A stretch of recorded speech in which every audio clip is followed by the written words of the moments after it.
Hi friends, இன்றைக்கி எபிசோடில் கங்காவும் காவேரியும் அம்மாவுக்கு இந்த விஷயம் தெரிய தேவையில்லைன்னு சிந்துக்கிட்ட தெரிஞ்சுக்கின விஷயத்த சொல்ல வேணாம்னு சொன்னதா. ஆனால் காவேரி சொல்லலை. கங்காவுக்கு மனசு தாங்காங்க. அவங்க அம்மா கிட்ட சொல்லிடுறாங்க.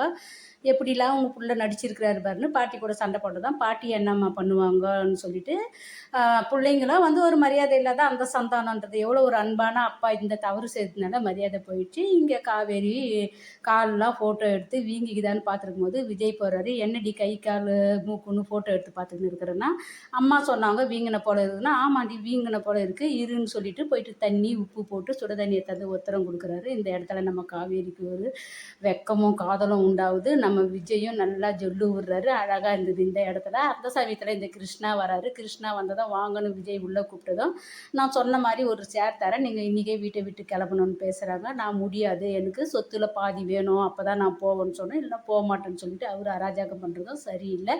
நீங்கள் போயே ஆகணும்னு சொல்லிட்டு போலீஸை வர வைக்கிறாங்க. போலீஸ் வந்ததும் யார் வீட்டில் உட்காந்து இது பண்ணுறீங்க, யார் முதல் மனைவி ரிஜிஸ்டர் பண்ணிக்கிறீங்களான்னு கேட்டதும், சாரதம்மா பெரியவங்களால் பார்த்த கல்யாணன்றதுனால அதை ரிஜிஸ்டர் பண்ணாமல் வச்சுருக்காங்க. ஆனால் அந்த முத்து மலர் ரிஜிஸ்டர் பண்ணி வச்சுருந்தே காட்டுறாங்க.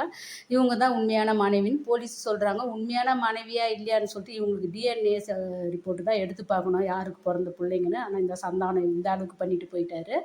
இந்த இடத்துல இந்த ஃபேமிலி இங்கேருந்து போவோமா, தாத்தாவும் காவேரியை கூப்பிட்டு எப்போ போகிறாங்க, அவங்க அக்கா அவங்க அம்மா எல்லாம் இங்கேயே இருக்கட்டும், அவங்கள காலி பண்ணணும் தான். காவேரி அவங்க இன்றைக்கி காலி பண்ணிவிடுவாங்கன்னு எல்லாரும் நம்பிக்கையாக சொல்கிறாங்க.